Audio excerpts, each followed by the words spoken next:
Hey guys, I'm Amadeo78 from Broken Continuity, and this is Pick It Up, where I review a trade that I enjoy. Today, I'm talking about Earth X. Published in 1999, it was written by Jim Krueger with art by John Paul Leon. A quick history lesson before we start.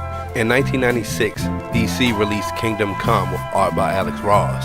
Wizard Magazine was so stoked about it that they paid Ross to design images for what they thought would be Marvel's Kingdom Come. The idea generated so much interest that Marvel produced Earth X based on Alex Ross's designs.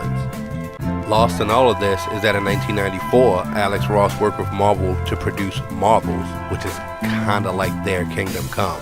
I have to say, this is not really one of my favorite Marvel stories. However, because of the scope and the intention, there's a lot of good things in this, and it kind of ties together the entire history of the Marvel Universe.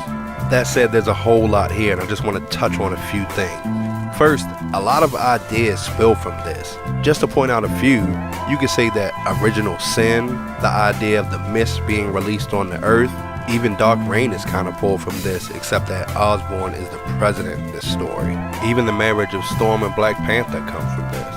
There are a lot of new characters introduced that we don't really get into.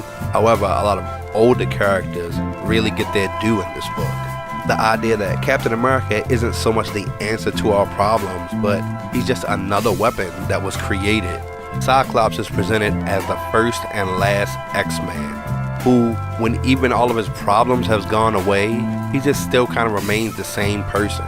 And I don't mean that in a negative way. He still remains a hero. There was a great exploration of Iron Man, and it actually goes all the way back to his origins and says how much that one moment defined him. Unfortunately for me, Wolverine does not get his due at all. However, when I realized this came out in 1999, people were starting to get sick of Wolverine around this time. A negative and positive of this series is the appendices that are at the end of every book.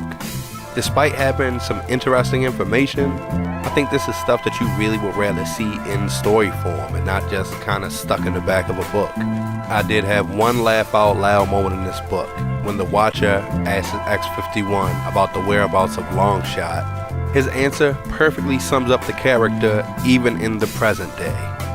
I don't know, Watu. I can't find any trace of him, but there's no proof that he's not dead either. Yes, I know I'm a geek. Anyway, I'm Amadeo78 from Broken Continuity. Thanks for tuning in. Please like and subscribe, and I'll catch you next time.